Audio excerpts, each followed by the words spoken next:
What's up everyone, Dr. Dan over here at my office. I wanted to shoot a quick video and let you guys know some of the top tips for choosing footwear and the importance of footwear, right? So footwear, being shoes, sandals, socks, whatever it is that you're wearing on your feet throughout the day, is very important that it's the best choice, the best option for your body specifically, right? A lot of people come into my office wearing big, thick, rubber-soled shoes that have minimal bend throughout the foot and really will cause a lot of foot, ankle, knee, hip problems from having footwear that is too stiff, right? So I have two different pairs of my shoes here. One of them is made by Barefoot, V-I-V-O Barefoot. Give these guys a shout out all the time because I've been using them and repping them for probably about 5 years now, and they've made massive change in my body. The other company that I really love is called Xero, X-E-R-O shoes, and just different, just like any shoe company, just different designs, a little bit of a different feel. These Xero shoes are actually just a little thicker on the bottom that you can see. And I'm going to talk a little bit about this versus this, right? So footwear is important because your feet are the only contact point between your body and the ground. We're on our feet all day long. At the end of the day, if you take your shoes off, you say, man, my aching, sore feet, they're just, beat up. Most of the time, that's going to be related to improper footwear. Whether your shoes are too stiff, maybe they have a big heel on the back that propels you forward. Maybe your laces are tied too tight. As you see here with my shoes, my laces are tied and I can slip my shoe on or off without untying or tying them. So there's a lot of different tips to have good, healthy feet, right?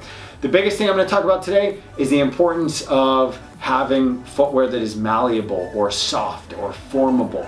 It's bendable. It allows my foot and my toes and all my little bones and muscles in my feet to move.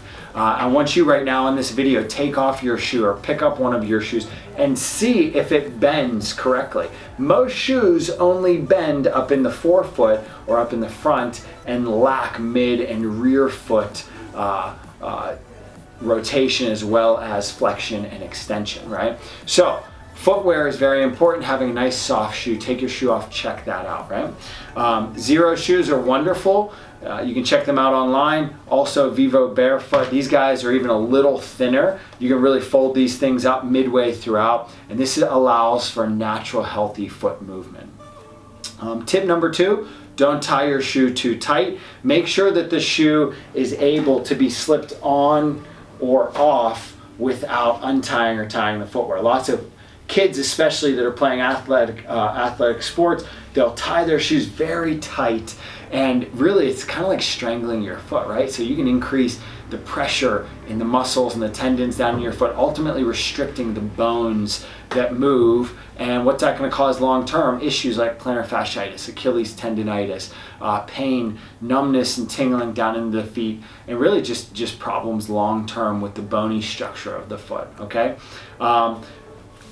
Another tip just off the top of my head, look at your toe box. This is called your toe box, where your big toe goes. And you'll see with these shoes, the Vivos and even these Xero shoes, how they have this nice wide toe box, and they're not angled inward whatsoever, right? So some of the more conventional footwear has this kind of like pointy toe box, and it really shoves your foot into kind of like a pointy, a little arrow almost, and that's what creates a bunion in many people's cases, is wearing footwear that has too small of a toe box and causes the big toe to squish over into the little toes, right? So footwear is very important. You want to make sure that you get a nice piece of a nice shoe, a nice piece of footwear that allows your foot to move through its natural state, right? Now, if you are dealing with any kind of nerve issues, circulation issues like neuropathy, numbness or tingling down in the bottom of the foot, poor circulation, one of the companies that we work very closely with is called Neboso, and Neboso produces these incredible insoles, which are textured insoles. And what a textured insole is that it's like a mat of braille, basically. Braille that somebody that is visually impaired needs to learn how to read utilizing their fingers, and Neboso produces these textured insoles, which really help to stimulate the small nerves and the arteries and the capillaries in the bottom of the feet to increase and improve nerve firing, right? So These are Naboso insoles. They are not orthotics. Orthotics, if you do have orthotics, you might want to take them out of your shoe and try to bend them and see if they bend whatsoever. Many orthotics are very hard. Some of them are wood, some of them are metal, some of them are hard plastic, and they prevent the foot from moving in its most natural state, right? So here in our clinic and over in our gym, we specialize in barefoot training. We teach people how to develop stronger muscles, stronger feet, which ultimately creates a healthier environment for the knees, the hips, and the spine throughout the body, right? So from the ground up, training is very important. If you don't understand footwear, contact our office. You can stop into the gym, stop into our office, and one of our staff members can help you out to understand what footwear would be best for you, right? My name is Dr. Dan. We'll see you guys on future videos. Vivo Barefoot, Zero shoes are only 2 of many brands of minimalistic footwear that I recommend. And the other products that we like to work with, Naboso insoles, which are really awesome for anybody looking to get a little bit of athletic performance, increased foot performance from the ground up. We'll see you guys on future videos.